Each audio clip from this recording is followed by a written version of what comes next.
pedir pro Flávio Prado esperar eu voltar pra falar do assunto do Gabigol, né? Não, eu te atendo. Você não pede, você manda. Pra falar sobre o assunto Gabigol, tá? Tô com o saco cheio de ficar do teu lado, tá? Que loucura. Porque o Pedro...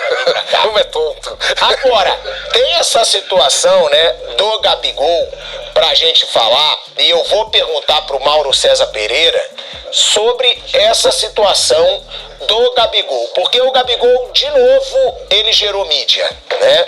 De novo, o Gabigol não joga, de novo, o Gabigol, ele não aparece dentro de campo, só que ele atrai a mídia.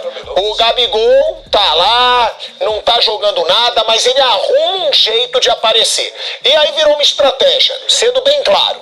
Virou uma estratégia do Gabigol. Ele faz alguma coisa que ele sabe que ele vai ser fotografado. Pegou a camisa do Palmeiras, rodou, amarrou a camisa do Palmeiras na cintura pra falar com o Everton. Ele sabe que ele vai ser fotografado fazendo isso. Aí o que acontece? Críticas. Gabigol, páginas de Flamengo, jornalistas como eu falam: por que esse cara de novo tentou chamar atenção no momento em que o Flamengo está classificado, que o Flamengo não jogou bem, mas aí é aí que está a estratégia toda da situação.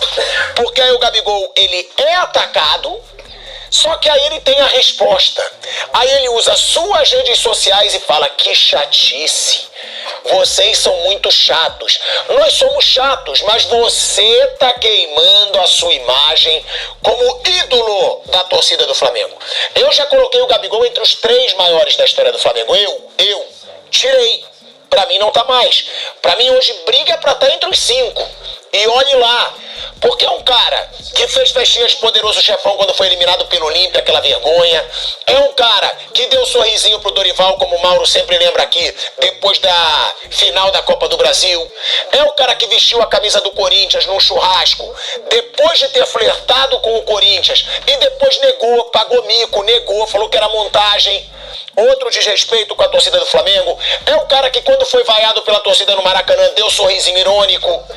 Então, todos esses atos de indisciplina do Gabigol, eles refletem sim na idolatria dele, né? E eu vou querer perguntar para o Mauro César Pereira sobre isso, para ele falar também sobre essa situação do Gabigol, o que ele acha. Você concorda comigo? Você acha que é tudo planejado? Você acha que ele quer mídia, mesmo não jogando nada? Aí ele vai e faz uma besteira. É criticado. Isso abre brecha para ele na rede social dele responder e ganhar engajamento de novo, porque eu não vejo mais motivo para o Gabigol cada hora arrumar uma coisa, uma polêmica nesse Flamengo. E outra, será que ele deve ser afastado um pouco, Mauro? Você não vai julgar mais até o fim do ano? Eu fui atrás dessa informação ontem, que me falaram foi o seguinte: ele tem contrato, ele recebe salário, né? O Flamengo poderia simplesmente não utilizá-lo mais, mas aí você pode em algum momento precisar do jogador. O Pedro pode se machucar, pode estar suspenso, você tem lá um jogador à disposição. Então vai ficando. É exatamente isso.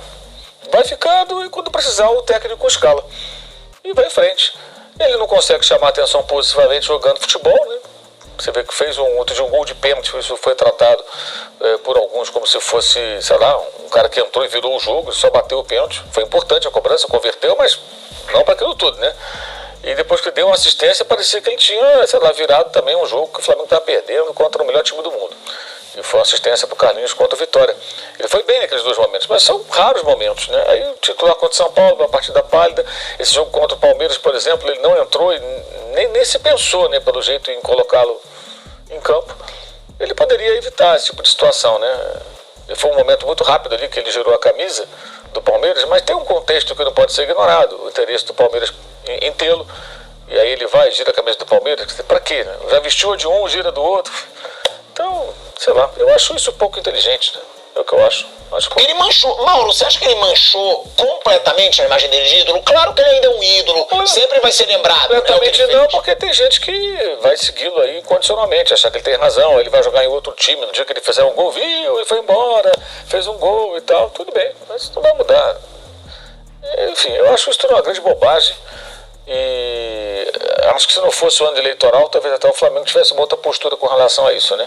Tem uma situação eleitoral no Flamengo, agora pro Vanderlei e pro Flávio.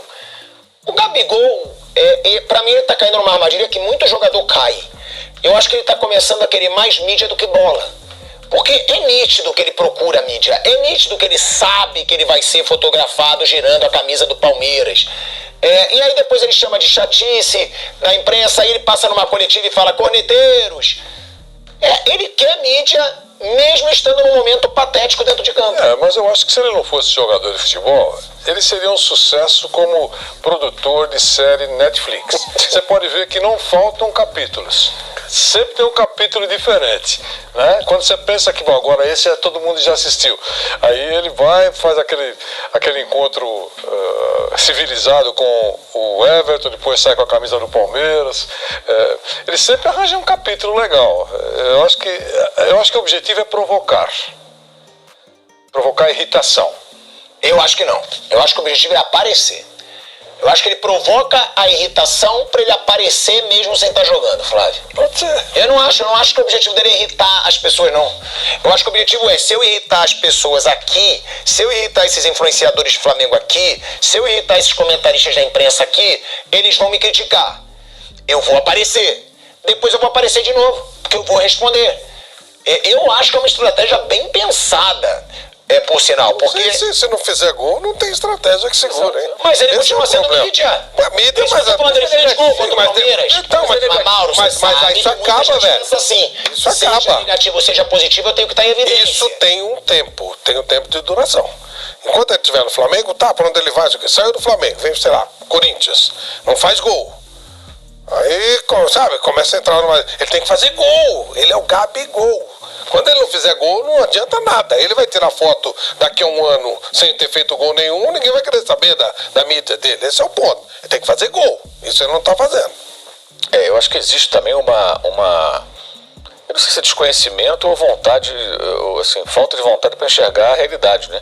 Porque toda vez que se fala do Gabriel e mercado e Palmeiras, aonde que ele vai, as pessoas ignoram que o rapaz não consegue jogar um bom futebol há quase 2 anos. Não consegue. Não tem minutagem, não é que não tem minutagem, ele entra lá e não acontece nada, ele não consegue, ele não se reinventou, ele não aprimorou seu futebol, ele tem as mesmas características, as mesmas deficiências, não corrigiu, por exemplo, não melhorou o chute com o pé direito, continua cega a perna direita, não cabeceia, não divide uma bola, não ganha uma jogada em velocidade, então ele não apresentou outros elementos no jogo dele, não acrescentou, e as características dele são conhecidas, até a batida de pênalti, ele perdeu alguns pênaltis porque o goleiro já sabe como ele bate muito bem, mas a técnica dele não se diversificou, as finalizações, a maneira que ele bate na bola quando sai diante do goleiro. Então ele já vinha perdendo muitos gols, isso já desde 2021, 2022, de muitos jogos. Eu lembro que teve um jogo até que o pessoal ficou na bronca comigo, torcedor do Flamengo, eu comentei esse jogo na televisão, na época do SBT, um jogo do Flamengo na Libertadores. Ele perdeu 2 gols contra a Universidade Católica, assim, absurdos, cara a cara com o gol. Aí eu falei na transmissão, olha, o Germancano não perderia esses gols. Está comparando o Cano com... Falei que o Germancano não perderia esses gols. O Cano é um jogador com menos recursos em relação ao Gabriel. Mas como finalizador, muito mais eficiente foi. Agora não está sendo esse ano. E é verdade, esse gol, cara a cara, isso vem de muito tempo. Mas ele marca um gol importante ou outro, como marcou um gol na final da Libertadores de 22, aquilo fica meio que esquecido. Mas essa fase dele com erros de finalização já vem de longe.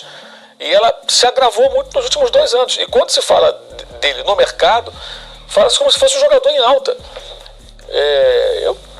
Eu fico pensando, vai jogar no Palmeiras, ok. Não faz um gol de cabeça, o time que cruza 49 bolas na área adversária, vai mudar a forma de jogar do Palmeiras? Como é que vai ser? Estou curioso para ver no ano que vem, se caso ele vá para lá, para o Palmeiras, como é que vai ser. Porque acho bem assim curioso, esse interesse bem curioso, pelo custo e pelo perfil também do jogador, dentro daquilo que é o perfil do elenco do Palmeiras, né? São jogadores menos midiáticos, menos controversos, polêmicos, né? É mais nessa linha. Vai ser interessante de acompanhar. Tecnicamente ele está muito mal. Isso aí nem ele consegue resolver. Né? Enfim, acho uma pena. E não acho, ele tem gente que fala, não, o cara é inteligente. Eu não acho inteligente esse tipo de estratégia. A estratégia é infantil e demonstra uma certa imaturidade. Eu acho que o jogador maduro vai correr atrás, jogar bem e mostrar futebol, como o Flávio falou.